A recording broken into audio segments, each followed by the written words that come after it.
udah 17. Ini aja depan dulu.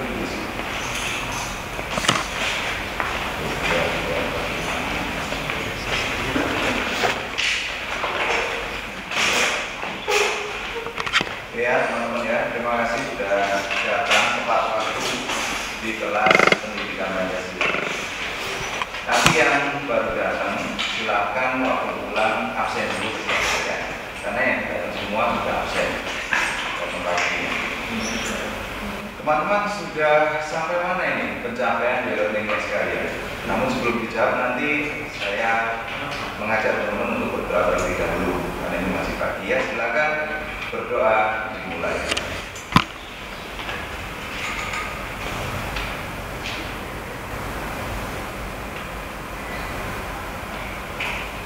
Amin. Doa selesai. Ya teman-teman, sampai mana? Apakah sudah sampai pertemuan 10 di learningnya? Siapa yang 10? Angkat tangan. 11 12 13 belum. Habis UTS berarti pertemuan 8 di tempat saya. 8 siapa? Yang sudah akses 8. Fajri sudah. Lupa. 9 siapa? 9. Ali sudah 9. Nice. Oke, Maria, Alan. Siapa lagi? 9. Belum. Baik, ini aja. Yang belum absen tadi siapa? Angkat tangan. 1, 2, 3, 4, 5, 6, 7. Dari Anda dulu namanya siapa? Deki Rizal. Deki. Kamu sampai mana Deki? 8. Tadi saya tanya 8 nggak angkat tangan dong. Ya, silakan. Saya Daniel, Pak. Ya? Daniel. Sampai berapa Daniel? Kan nggak salah 8, Pak. 8 juga. Ya. Sebelahnya? Figur, Pak. Figur sampai berapa? Sampai baru 9. 9. Ya. Ya, siapa namanya ini? Saya lupa. Safira. Oke, Safira sampai pertemuan berapa? 10 Pak. 10. Silakan Safira.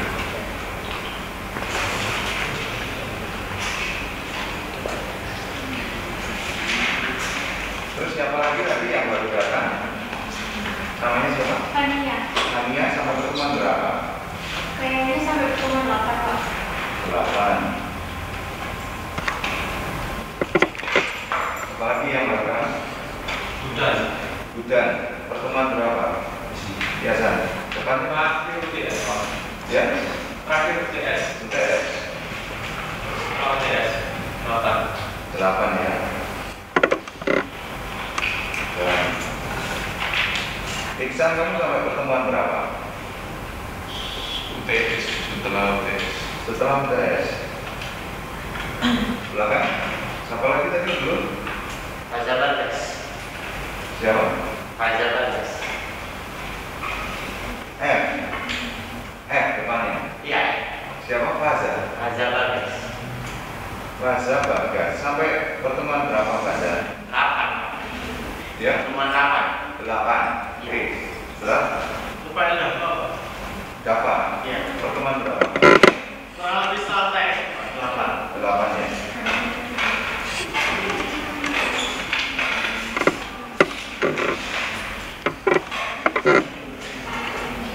Sudah diambil semua ya? Betul ya? Ini. Siapa namamu? Ya? Resi. Pertemuan berapa terakhir di learning? Yang kedua. Berapa? Pertemuan 8 ya? Ya Resi. Baik teman-teman, seperti biasa.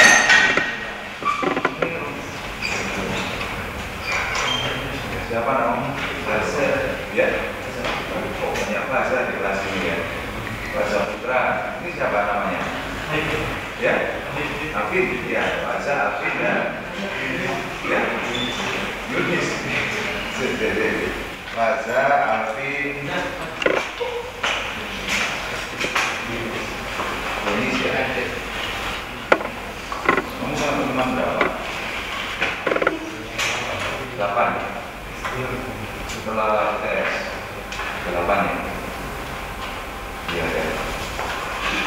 Fajar sampai pertemuan berapa? Mana tadi? 8, 8. Alvin.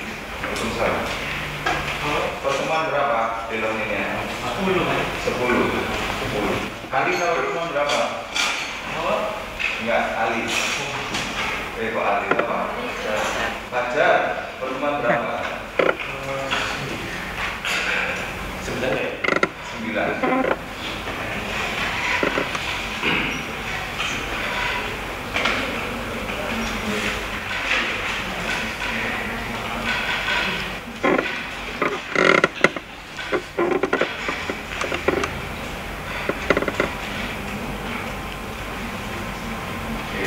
Jawabnya semua ya, teman-teman ya. Baik, pagi ini saya akan melakukan review sedikit ya. Oh iya, ini pertemuan terakhir teman-teman. Kita nggak akan ketemu di kelas lagi. Ya, ini sudah pertemuan ke-6 karena kita UTS kemarin sudah ketemu. Terus hari ini pertemuan terakhir. Jadi saya kasih guidance saja nanti untuk UASnya seperti apa. Saya bilang waktu itu ya, untuk UAS adalah kita laksanakan di kelas. Jadi teknisnya begini. Nanti saya akan berikan material mulai dari P1 sampai dengan P14. Kamu nanti terakhir absennya, Mas, kamu nanti terakhir absen setelah pulang ya, cepetan dulu. Saya nanti akan berikan material dari P1 sampai dengan P14 ya. Nanti di P1 sampai 14 itu saya akan rangkum isi-isinya apa saja ya. Setelah itu kalian bisa pelajari di rumah. Ya, nanti dipelajari itu hafalkan. Karena nanti tak panggil satu-satu maju. Karena pendidikan Pancasila ini bukan ilmu menghitung. Karena ini adalah pengamalan dari hati, jiwa, dan pikiran. Harus diterapkan ya. Semisal contoh Iksan. Nanti saya undi, saya rolet, saya buatkan rolet nanti ya. Saya rolet di depan ternyata dia dapat tema yang A. A itu adalah pertemuan pertama. Pertemuan kedua, sorry ya, itu tentang fundamental Pancasila. Yang kemarin dulu tuh teman-teman ada konsepsi Natonegoro, masih ingat? Ya, yang itu ya. Itu nanti ada konsepsi Natonegoro, kemudian di bawahnya ada sedikit tulisan juga. Itu nanti kalian hafalkan. Jadi saya panggil misal Iksan, saya kasih kursi nanti di sini ya, saya kasih kursi. Iksan itu nanti langsung merapal dia, karena di data saya kan sudah ada, dia dapat yang kuesioner yang A. Begitu nanti Iksan maju, dia membacakan, nggak boleh baca ya, terus kamu nanti merapal ngomong, ya langsung ya. Kamu merapal ngomong, sudah gitu saya nanti dengarkan, saya cocokkan dengan apa yang kamu pahami. Nilai langsung seketika saya masukkan di UAS. Sudah gitu kalian pulang. Simpel ya, simpel. Ya wes, gitu aja ya. Untuk UASnya seperti itu. Hafalan teman-teman ya. Siapa yang waktu SMA sering hafalan? Hafalan apa Pak? Ya dari jurusan matematika atau IPA siapa? Sini angkat tangan, ada nggak? IPA, IPS, IPS. Oke, bahasa. Belum lalu yang lainnya jurusan apa teman-teman? Ya oke. Ya wes, yang penting dikuatkan ini ya pengamalannya. Artinya memori itu jangan dibutuhkan. Ya, yang suka me time nanti me time-nya akan dikurangi karena ini pengalaman saya sendiri. Saya dulu di fakultas hukum juga apalah teman-teman. Ya, me time-nya dikurangi, mobile legend-nya dikurangi dulu, di pressure dulu, push rank-nya ditahan dulu. Karena nanti masih lupa biar kalau kayak gitu ya. Teman-teman, sedikit saya lompat ke pertemuan 13 teman-teman ya. Pancasila sebagai nilai dasar pengembangan ilmu. Ini kan ada bagian 1 dan bagian 2. Nah ini teman-teman rata-rata pasti semua belum ya, masih belum sampai fase ini karena masih merangkai ya. Nah di sini teman-teman saya akan ajarkan kita boleh melek teknologi ya, kita boleh sangat canggih terhadap semua perkembangan zaman. Tapi jangan lupa bahwasanya ada kehidupan. Kalau kita di Indonesia ada kehidupan kita ya adalah Pancasila sebagai fundamental kehidupan berbangsa ya. Jadi kita mengembangkan sebuah ilmu, kita menyerap sebuah ilmu dari manapun itu boleh saja, tetapi tetap harus ada bordernya yang jelas ya. Kalau saya tanya, pengembangan ilmu menduplikasi manusia atau cloning, apakah itu menabrak sebuah norma kehidupan? Ayo, sing pikirannya wis metu wae atau pinter ya, merasa punya idealisme, silakan angkat tangan. Kita komunikasi. Cloning manusia itu teknologi teman-teman, bioteknologi itu. Apakah itu menabrak norma kehidupan menurut Anda sekali? Jar? Ada pertanyaan menurut belum jadwal ya. Itu dari mana kita tahu dia hidup? Gimana? Dari mana kita tahu kalau cloning itu hidup? Soalnya yang sebenarnya itu adalah jiwanya. Jiwanya kenapa? Apakah cloning itu benar-benar memiliki jiwa atau tidak? Apakah cloning benar-benar memiliki jiwa atau tidak? Baiklah. Sementara saya ini ya, Fajar ya. Teman-teman, cloning dari Fajar benar-benar punya jiwa apa enggak itu? Terus pertanyaan keduanya Pak Ganda adalah sampai fase mana umat manusia ini berhasil mengembangkan sebuah cloning? Apakah sudah manusia utuh dengan genetik yang sangat identik atau baru sekedar fase telur atau ayam yang baru bisa di-cloning? Apakah domba ataukah tanaman? Gimana pengetahuan teman-teman sekalian? Pernah nggak mengemphasize pemikiran sampai ke arah sana? Belum ya? Baik, jadi untuk sementara ini cloning yang paling hits itu baru terjadi pada seekor domba, teman-teman. Nah itu bisa dia di-cloning, duplikasi tanpa proses pembuahan di dalam rahim kambing perempuan, ya. Jadi memang diambil sel embrionya saja, kemudian dikloningkan, ya, ditemukan DNA-nya, sehingga terjadi, silakan masuk, ya. Dikloningkan DNA-nya sehingga menjadi sebuah sesosok individu yang memang benar-benar hidup, teman-teman. Jadi itu terjadi di luar negeri ya. Nah ini masih menjadi perdebatan para ahli maupun dari para pemuka agama di seluruh dunia. Boleh nggak kayak ini? Yang tentunya kita bukan negara komunis, teman-teman ya. Kita bukan negara komunis, jadi kita tetap berpegang teguh yang namanya ketuhanan yang Maha Esa. Kalau kita berbicara ketuhanan berarti ada norma, aturan dalam hati kita, apapun agamanya ya. Kalau kita berbicara norma, berarti kita dalam hati meyakini dong bahwa kita ini punya agama. Gak ada istilah ateis itu ya. Ateis itu hanya untuk istilah orang-orang yang malas untuk mengikuti norma sosial, yang merasa sok gak mau diatur gitu ya. Ada yang ateis di sini? Gak ada ya? Syukur. Oke. Teman-teman, kita kembali ke cloning ya. Apakah itu menabrak sebuah norma dalam kehidupan sosialisasi? Gimana? Kalau secara global masih diperdebatkan. Kalau di Indonesia sudah terjadi belum? Saya kerucutkan lagi dari internasional, saya tarik ke nasional. Indonesia sudah ada belum iptek yang sifatnya cloning? Teknologi sudah maju, teman-teman. Selain cloning, teleportasi itu sudah terjadi. Dan itu terjadi baru bisa dilakukan sebiji atom. Ya, ada molekul, dalamnya molekul masih atom lagi ya. Atom, inti atom adalah kecil. Itu berhasil ditransformasikan. Itu nggak masalah, itu teknologi memang. Tapi kalau sudah cloning, cloning ini kan sifatnya menduplikasi manusia. Nah, kenapa kok saya indikasikan itu menabrak norma kemanusiaan? Sebab kita manusia tidak ditakdirkan untuk bersifat sebagai Tuhan. Kita tidak ditakdirkan sebagai dewa, gitu ya. Kita punya keterbatasan soalnya, kan? Kita masih BAB, kita masih luwe, ya kan?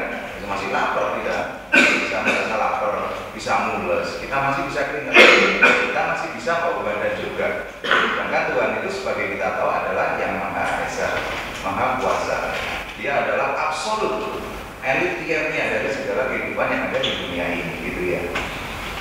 Oke, mengenai cloning, kenapa kok saya bilang itu bisa disangsikan untuk menabrak norma? Karena itu tadi. Jadi kita bukan Tuhan, karena kita nggak bisa memborder atau membatasi sifat hasil cloningan yang kita buat, gitu loh. Entah dia nanti jadinya anarkis atau dia menjadi monstrous, kita kan nggak ngerti ya, nggak bisa gitu. Adapun yang terjadi gini, beberapa orang mencoba untuk menciptakan homunculus. Nah ini ngawur. Ya, homunculus itu, maaf ya ini udah pada dewasa semua ya. Jadi sperma orang laki-laki disuntikkan ke telur ayam, kemudian telur itu diinkubasi, teman-teman. Dan jadinya dia punya nyawa, hidup ya. Hidupnya itu ya biji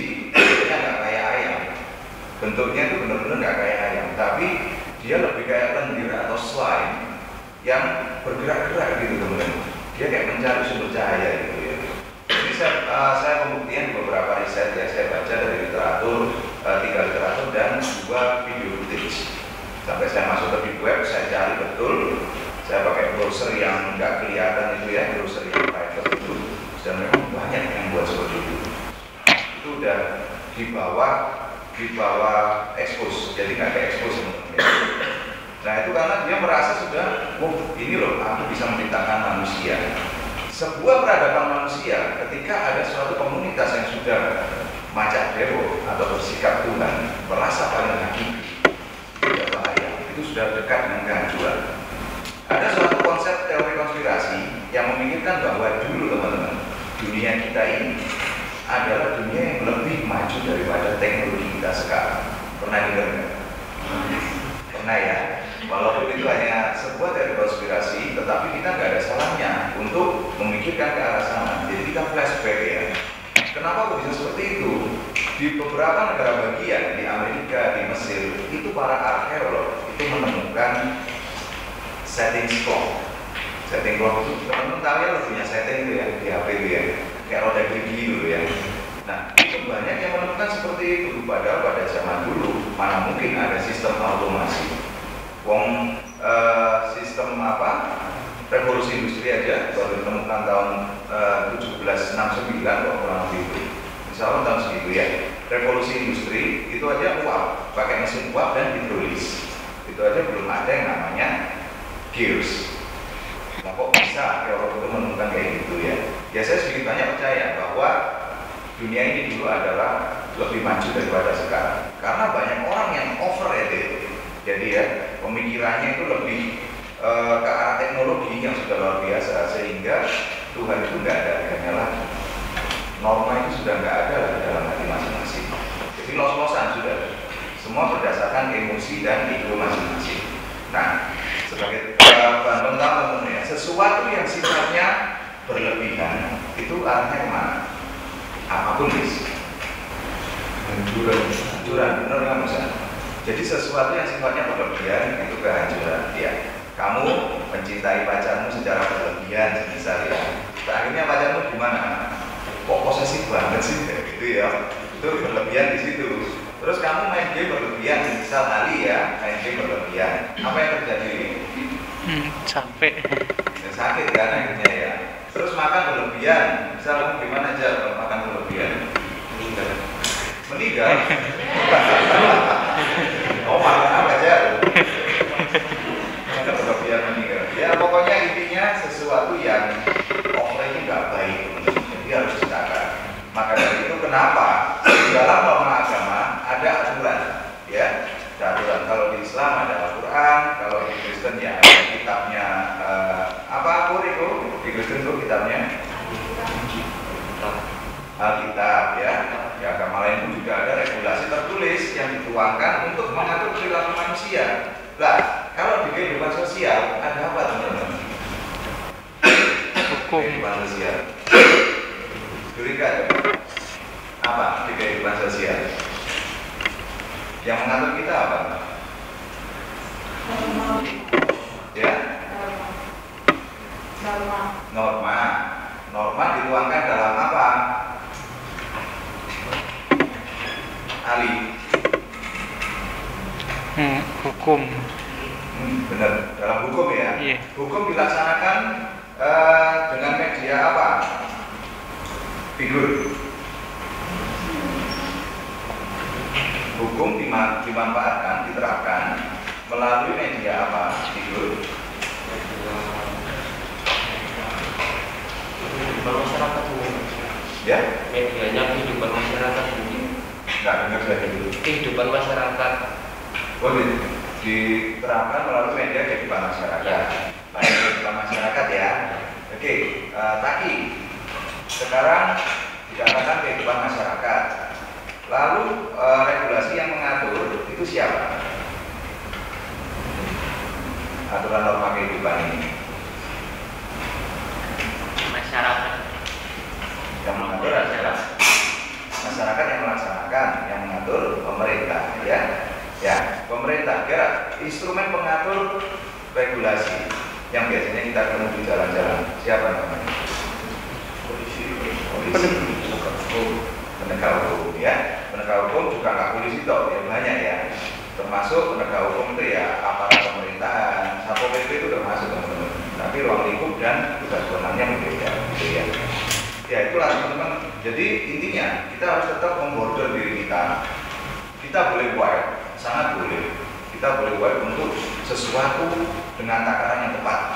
Kita boleh kritis untuk sesuatu dengan takaran yang tepat. Gak boleh kita sampai lompat dari norma kewajaran sehingga orang akan melihat kita aneh.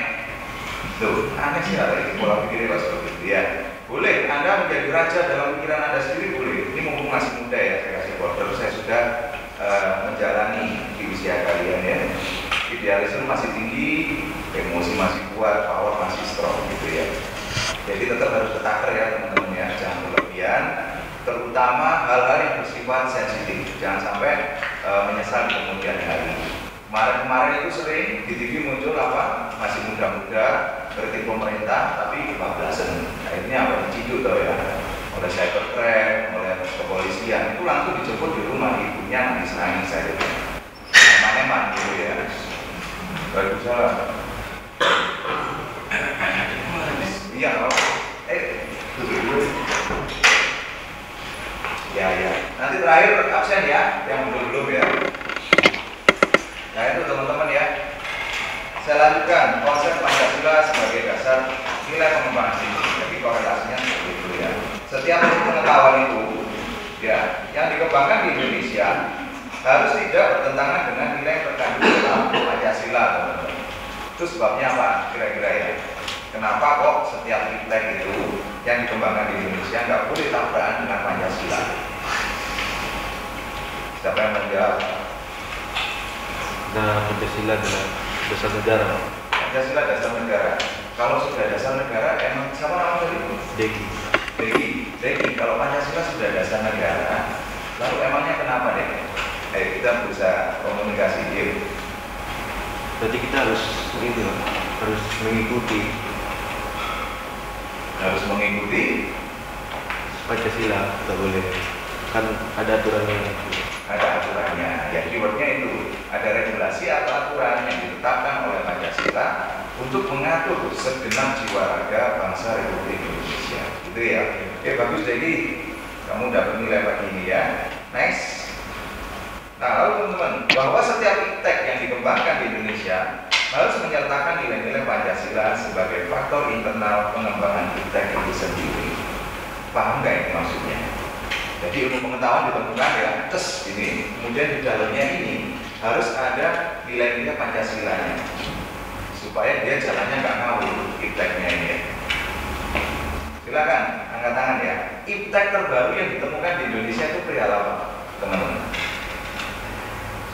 Perkembangan iptek terbaru yang ditemukan di Indonesia perihal apa? Masih sering baca-baca nggak? Bahkan saya menemukan iptek terbaru Indonesia ini bukan di kanal informasi berita, saya lihat Naikek itu keluar, Naikek gitu ya, itu keluar teman-teman. Kanal informasinya malah dari luar negeri. Apa ayo? Mau lihat Google silakan yang mau lihat. Terus angkat tangan, dijawab, jelaskan. Saya kasih nilai. Ini pertemuan terakhir teman-teman soalnya kita nggak ketemu lagi nanti sampai puas ya. Iptek terbaru yang dilaunching oleh muda-mudi Indonesia saat ini adalah apa? Ada iptek yang sifatnya robotik dari muda-muda Indonesia yang muda-mudi ya. Bagus, mereka pintar sudah bikin kompetisi robotik ya sampai tingkat internasional. Itu juga termasuk iptek.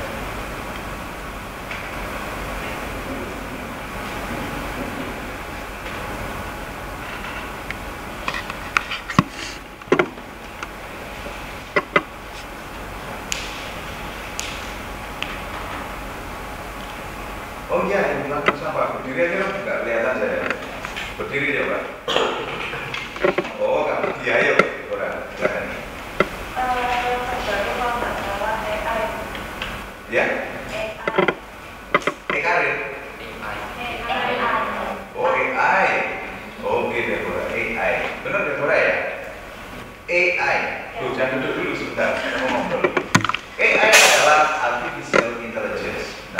sangat mengerikan, teman-teman.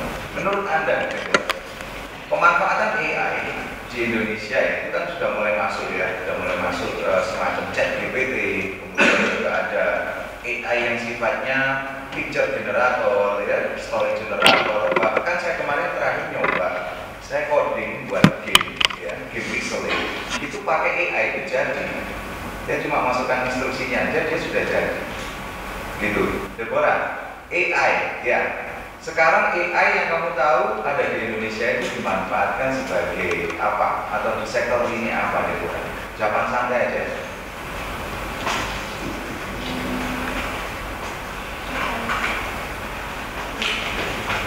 Atau saya persingkat, persimpel pertanyaannya. Pernah nggak kamu pakai AI sebagai warga negara Indonesia? Belum pernah? Wah, tidak sekali. Harusnya kamu coba ya. Ya sudah, Deborah. Sepertinya masih belum ada ide ya. Oke, tetap saya kasih ini lagi. Silakan duduk. Teman-teman, angkat tangan dong. Siapa yang sudah pernah nyoba AI? Apapun bentuknya, entah ChatGPT atau apapun untuk kerja atau untuk belajar game. 1, 2, 3, 4, 5, 6, 7, 8. Banyak dari 9, 10, 11, 11. Salah satu dong. Pojok belakang, kamu pakai AI buat apa?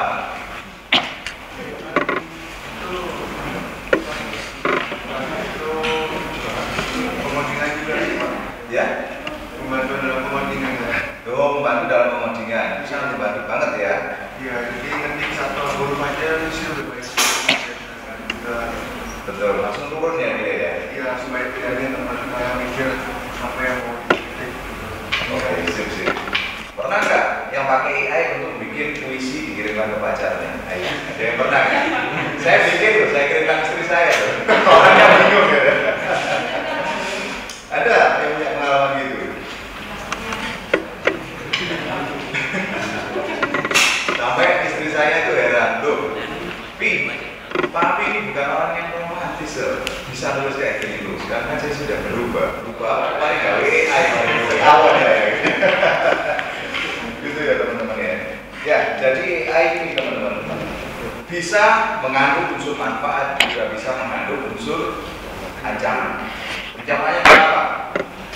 Rekan-rekan saya yang di Thailand, rekan-rekan saya yang di United States itu sudah mulai merasakan ancaman dari AI.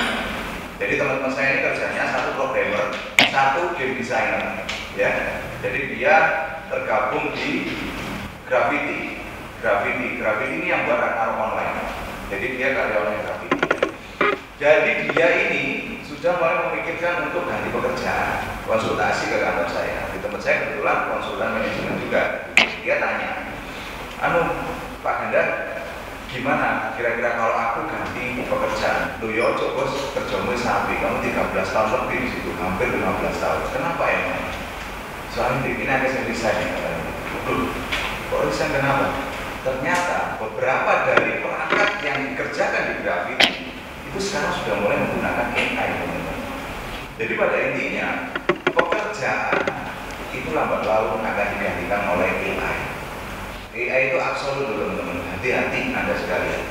Kalau nanti Anda nggak benar-benar punya kecerdasan secara orisinil, nggak punya inisiatif yang benar-benar asli diri Anda sendiri dan unik, pasti Anda dilibas nganggur Anda. Betul. Jangankan kita yang masih kuliah begini, orang yang sudah insinyur pun ketir-ketir, teman-teman. Tapi ada beberapa pekerjaan yang nggak bisa dilakukan oleh AI. Contohnya orang yang kerjanya sebagai housekeeper di hotel, nggak bisa. Housekeeper ya, kemudian kuli bangunan itu nggak bisa. Bukan berarti Anda harus jadi kuli bangunan, tidak. Kita berusaha menemukan celah kreatif di tengah badai yang sedang menerpa dia. AI itu, Anda silakan baca dimanapun ya. AI itu berpotensi untuk menggantikan sumber daya manusia, labor, ya, bahaya hati-hati. Kalau Anda manfaatkan dengan baik, itu sangat membantu Anda, dan orang yang cerdas pasti akan memanfaatkan AI. Kita dari kemarin era industri 4.0 ya. Sekarang AI mulai datang. Anda harus melihat AI ini. Kamu bisa apa AI? Oh, ternyata AI itu punya kemampuan ini. Anda mancing kok di atasnya situ. Mancing untuk apa? Untuk lebih merasa lebih tinggi. Jadi jangan terlena di dalam permainan AI. Itu bisa bahaya, teman-teman. ya. Oke, berkaitan dengan itu teman-teman ya. Kalau tentang teknologi artificial intelligence, kalau kita gabungkan dengan Pancasila, ya masih mendalami karena masih belum ada penelitian yang melakukan in-depth research terhadap AI, kaitan AI dan Pancasila. Saya masih belum nemu artikelnya ya. Ya, nilai Pancasila itu berperan sebagai rambu normatif teman-teman bagi pengembangan iptek di Indonesia. Artinya mampu mengendalikan iptek agar tidak keluar dari cara berpikir dan cara bertindak bangsa Indonesia. Nanti di pertemuan 13 ini, teman-teman kalau sudah sampai ke sana di learningnya, itu ada videonya yang saya bilang common use itu tadi, saya masukkan di situ video. Teman-teman bisa nonton. Iya. Jadi Pancasila itu membatasi teman-teman ngasih border ya, supaya teknologi ini tidak melampaui batas. Setiap pengembangan iptek akarnya itu harus dari bangsa Indonesia itu sendiri, atau lebih dikenal dengan istilah indigenisasi ilmu, mempribudikan ilmu. Ya, jadi boleh sebenarnya kita menyerap ilmu dari negara lain itu sangat boleh teman-teman ya.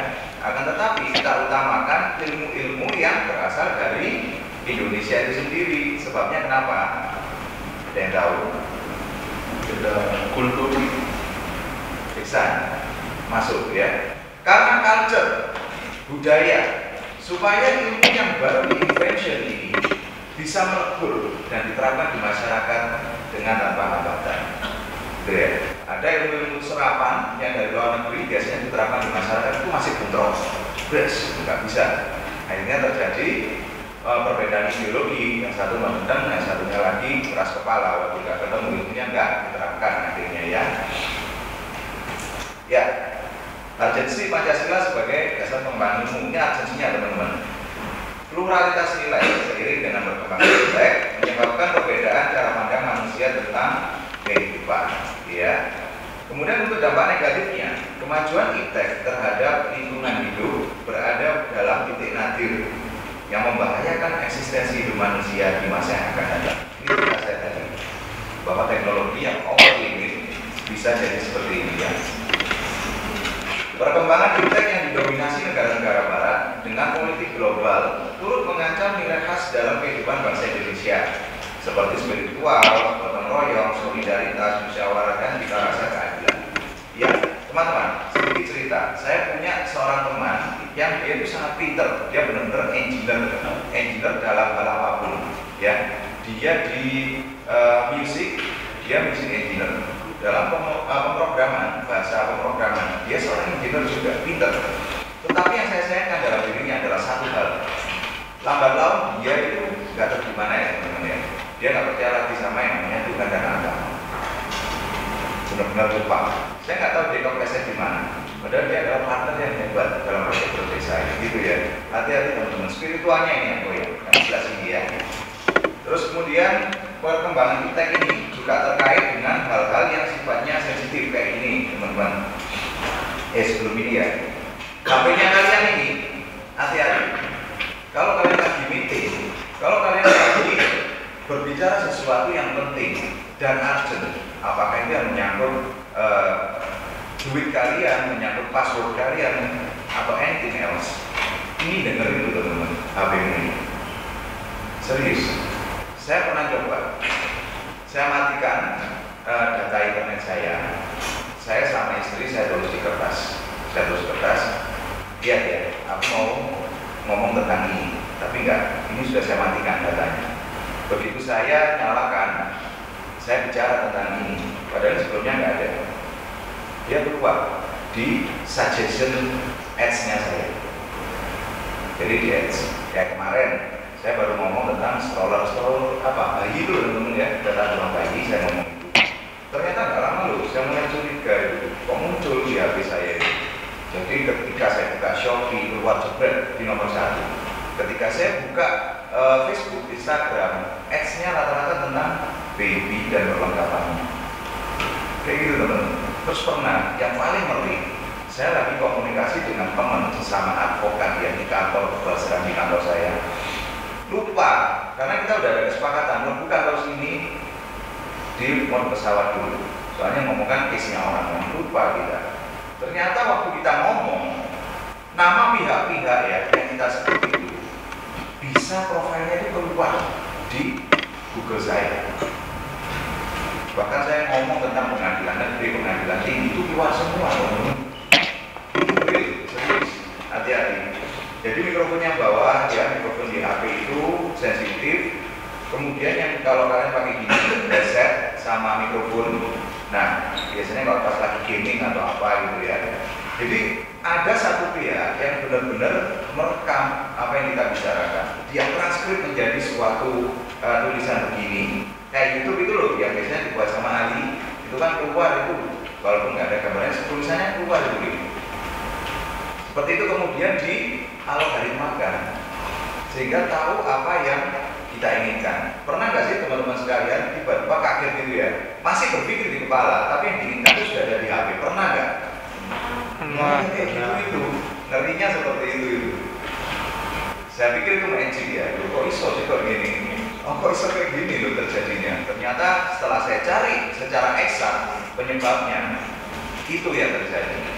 Apa yang kita omongkan ditranskripkan kemudian dialgoritmakan sehingga dianggap sebagai hal yang sedang kita cari, teman-teman. Hati-hati ya. Oke, kenapa kok diperlukan Pancasila sebagai dasar nilai pengembangan ilmu, teman-teman? Nah ini juga diperhatikan ya. Kerusakan lingkungan yang ditimbulkan oleh teks, pembalakan liar, pertambangan gak karu-karuan ya. Dulu pertambangan dulu masih menggunakan alat-alat yang rasional untuk mengeruk tambang ya. Karena ini saya bisa cerita teman-teman, saya dulu juga pernah jadi HRD-nya di perusahaan batubara lama dari sana 10 tahun lebih ya. Mereka masih menggunakan drilling yang biasa. Lambat laun ada perkembangan teknologi itu udah mulai datangin yang gede-gede. Yang sistemnya otomasi. Pertama satu tinggal pencet tombol, ditinggal, diawasi superintenden dan supervisor, jalan mesinnya. Baru ini. Nah itu kerukannya mesin lama dengan mesin baru itu beda. Lebih destruktif yang baru. Habis itu. Jadi pohon-pohon itu langsung begini ya. Apalagi sekarang mungkin sudah tahu ada alat potong pohon yang sifatnya otomatis. Pohonnya dicepet gini, dipotong, gergaji, langsung dikeluarkan gini, itu sudah nggak ada kulitnya, rantingnya hilang semua. Ya pernah tahu ya? Itu teknologi. Kerusakan lingkungan yang ditimbulkan oleh teks, baik dalam percepatan pembangunan, daerah tertinggal maupun upaya peningkatan kesehatan masyarakat perlu dapat diambil serius. Teman-teman sebagai generasi muda penerus bangsa nanti mulai memikirkan ya, bagaimana Anda menjadi generasi penerus yang solutif, bertanggung jawab dan punya ide-ide yang tidak destruktif gitu ya.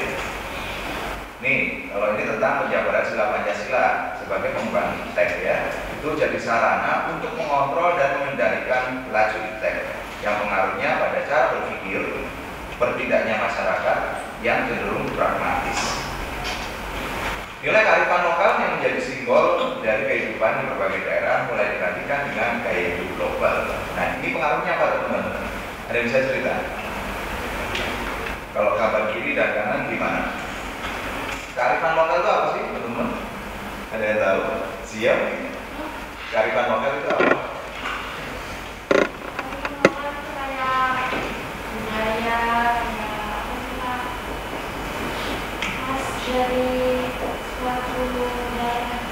Ya benar ya. Jadi kearifan lokal itu adalah ciri khas dari suatu wilayah, gitu ya. Itu mulai yang dulu jadi simbol di kehidupan kita di berbagai daerah mulai digantikan dengan gaya hidup global. Nah, kalau gaya hidup global itu contohnya apa itu? Kayak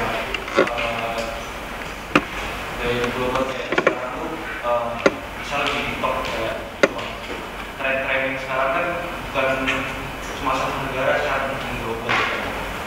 Misalnya tren lagu sekarang. Tren apa? Salah satunya apa dulu yang kamu tahu?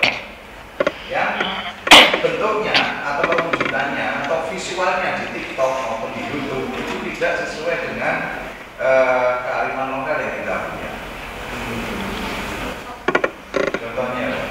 Contohnya kalau dari dulu ya, ya. Dulu sekarang semua dengan kata-kata kasar yang dari luar negeri. Sip, bagus ya. Saya tuh lihatin teman-teman. Maaf, kalimat ANJ Ya itu ya. Kemudian NDEN ya, nah itu sudah mulai viral keluar itu di konten-konten. Lah terus kalau generasi bawahnya kamu niruin kayak gitu gimana? Gitu. Ya, itu kalau di jalan ngomongnya meso itu, ya toh meso. Lah meso untuk diajarkan sama anak kecil. Sekarang karena anak kecil pun sudah lihat TikTok, sudah lihat YouTube dan lain sebagainya. Ini yang jadi concern saya, sangat menjadi concern saya secara serius. Bagaimana bisa udah sekarang itu? Kalau saya lihat ya kadang-kadang yang buat konten itu ya serupannya cuma memenuhi hukum daerah, kan yoga, seperti yoga biasanya gitu ya. Akan tetapi kayaknya sudah sok ibu kota, itu memalukan sekali ya. Sebab kalau memang kita hidup di suatu wilayah, kita harus menjunjung tinggi apa yang dinamakan sebagai kearifan lokal. Dan yang terutama kita harus ingat, kita harus memperkuat ya agama kita, karena di situ ada border di mana kita benar-benar dibatasi supaya nggak keluar kalimat kotor. Minimal ya guru ngaji atau pendetanya Anda itu bisa ceritalah apa konsekuensinya dari berbuat yang tidak benar itu. Ya, kalau seperti itu teman-teman ya, hidup untuk menggali sumbernya ada historis, politis dan sosiologi. Secara historis ini ada dalam pembukaan UD ke-45 ya, alinea keempat, yaitu tentang mencerdaskan kehidupan bangsa. Dulu pas sering pacaran sering dengar ya. Nah itu ada usul ipteknya di situ. Tertuang dalam rangkaian kuliah umum Pancasila Dasar Falsafah Negara, ini juga termasuk ya. Ada usul ipteknya. Kemudian secara historis tertuang dalam simposium dan sara sehat Pancasila sebagai paradigma pengetahuan dan pembangunan bangsa di 14 sampai 15 Agustus tahun 2006. Ya, kalau secara sosiologis teman-teman, ditemukan pada sikap masyarakat yang sangat memperhatikan dimensi ketuhanan dan kemanusiaan, sehingga manakala iptek tidak sejalan dengan nilai ketuhanan dan kemanusiaan, akan terjadi penolakan atau rejection. Pernah menemukan? Di Indonesia pernah menemukan? Misal ada teknologi atau ilmu baru yang baru dikembangkan, kemudian ditolak dengan keras oleh masyarakat. Ada nggak teman-teman? Gojek Pak. Ya. Apa kan?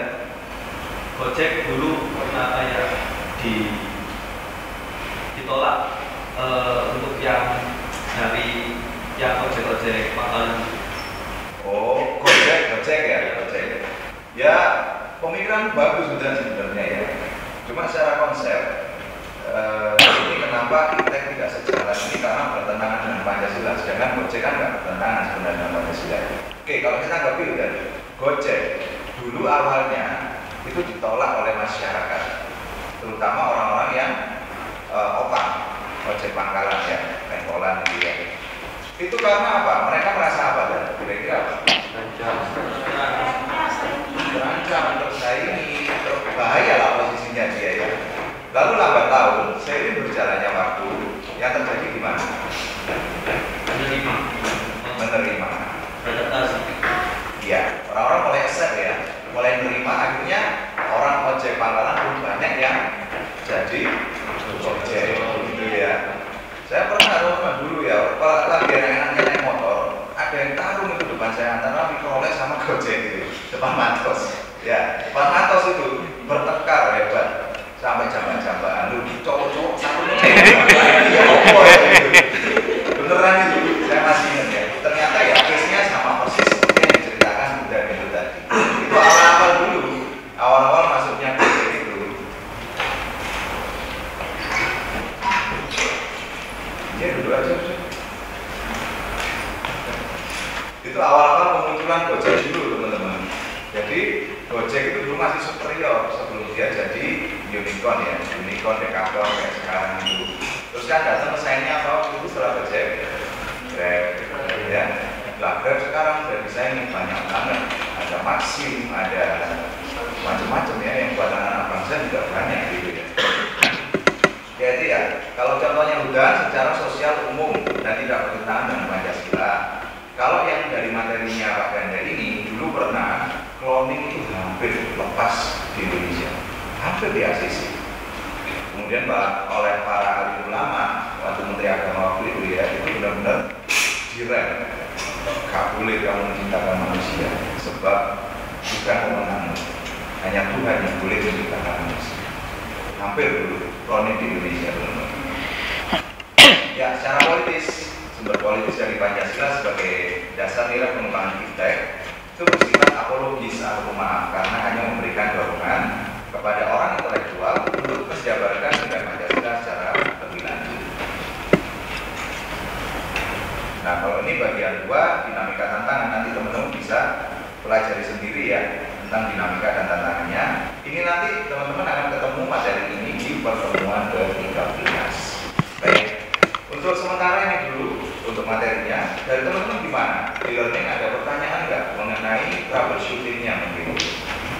Kendala-kendala dalam mengakses di learning atau apa? Nggak ada ya? Masih lancar semua ya? Oke, alhamdulillah. Ya teman-teman silakan ya, mau sharing ringan aja silakan. Angkat tangan, saya kasih tulisan. Ayo. Ada 2 tapi satu dan 2. Silakan. Bagaimana dengan kalau pengembangan bom atom? Bom atom ya misalnya. Bom atom itu termasuk iptek. Kalau dari secara sifatnya, bom atom itu adalah senjata pemusnah massal. Terbukti dari peristiwa tahun 45 di Hiroshima dan Nagasaki. Ya, itu kalau teman-teman lihat videonya, yang real footage-nya ya, yang bukan dokumenter, yang bukan buatan dari orang, tapi ini benar-benar video dari Army. Ada di USSR punya, di Air Force juga punya, Amerika. Itu dampak dari bom atom itu ya, Isan dan teman-teman sekalian, itu sangat mematikan. Di samping dia begitu jatuh, blah, itu menghancurkan sekitar dengan radius berapa kilometer itu. Tapi dampak sekian tahun ke depannya, itu yang pertama, secara ke dalam tanah, itu merusak fertilisasi tanah. Orang nggak bisa makan, nggak bisa nandur apa-apa. Yang kedua, di udara itu sangat mencemari karena apa? Kandungan radioaktif. Ya, di air dia sangat toksik. Orang yang minum langsung sininya bisa kayak ada kanker di mulutnya. Nah kebetulan Isan, saya juga senang lihat dokumenter gitu-gitu ya. Jadi saya bisa tell story bom atom. Pengembangan bom atom sekarang kan masih kami juga diperdebatkan ya. Bahkan Rusia, siapa aja yang punya? Rusia, Iran, Korea Utara, Amerika punya nggak? Ya. Amerika, mana lagi teman-teman? Cina, benar. Ukraina punya nggak? Rusia, nggak punya. Rusia juga tadi ya. Nah, karena itu teman-teman, bom atom ini diatur dalam konvensi internasional yang disebut sebagai apa? UN, United Nations atau PBB. Jadi diatur sama PBB, kepemilikannya, penggunaannya, perakitannya itu nggak boleh sembarangan gitu ya. Jadi kalau dari segi iptek, merakit bom atom itu sekarang masih diperbolehkan, tetapi di border oleh mereka, oleh PBB ini. Kalau di Indonesia ya Pancasilanya, gitu.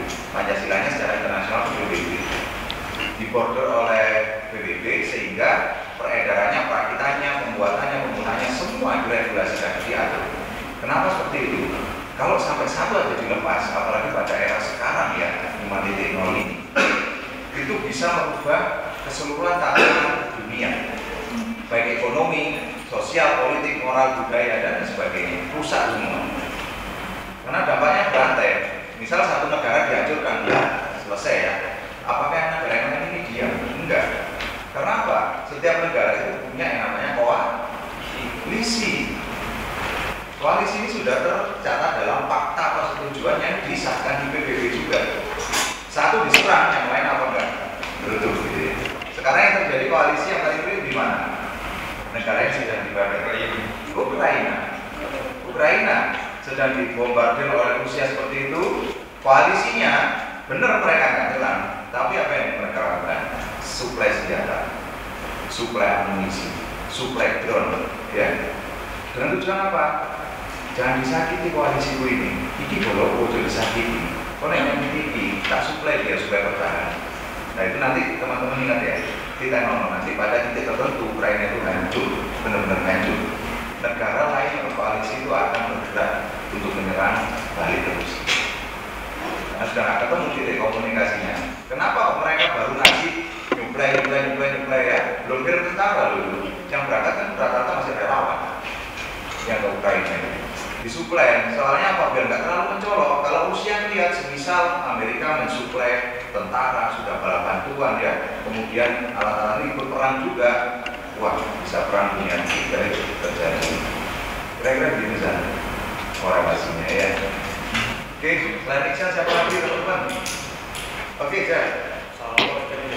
Saya pernah lihat di channelnya Pak Bisa itu satu bahasan organ ginjal itu ada organ ginjal itu bisa diganti organnya Babi ya.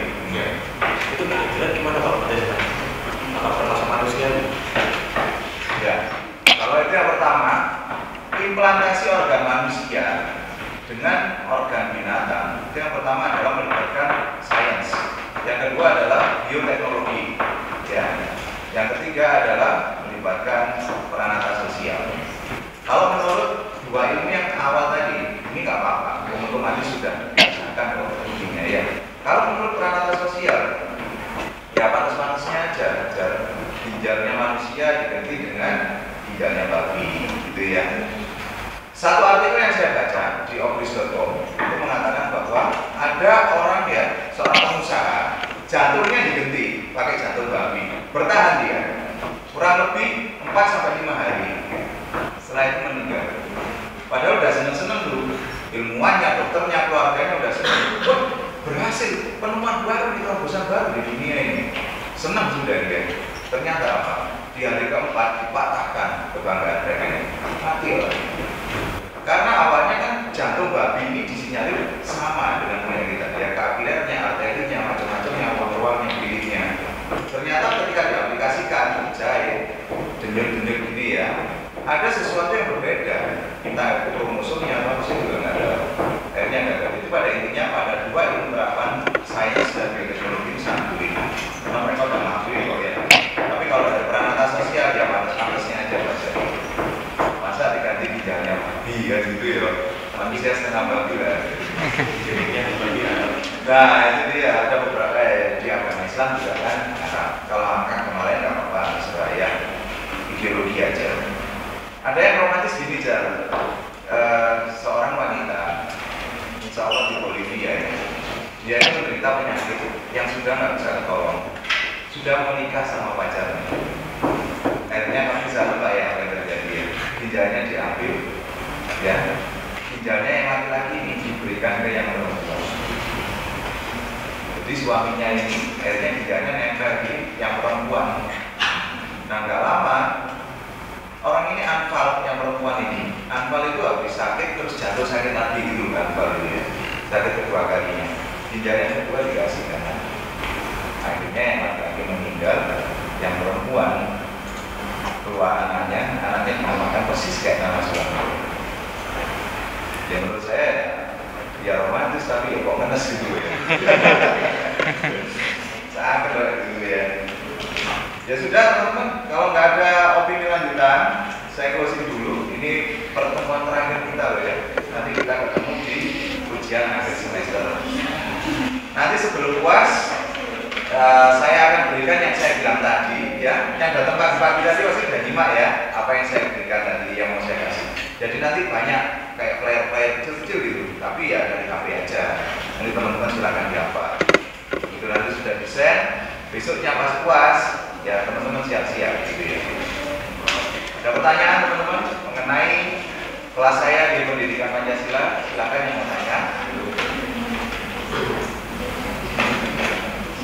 Nggak ada. Baiklah, kalau nggak ada, terima kasih yang sudah hadir, terutama yang datang pagi-pagi tadi ya, luar biasa. Saya apresiasi banget. Dan sampai di sini dulu teman-teman. Wabillahi taufiq wal hidayah. Wassalamualaikum warahmatullahi wabarakatuh. Waalaikumsalam warahmatullahi wabarakatuh. Yang kemarin belum tanda tangan UAS siapa? UTS. Sorry UTS ya. Kenapa kok enggak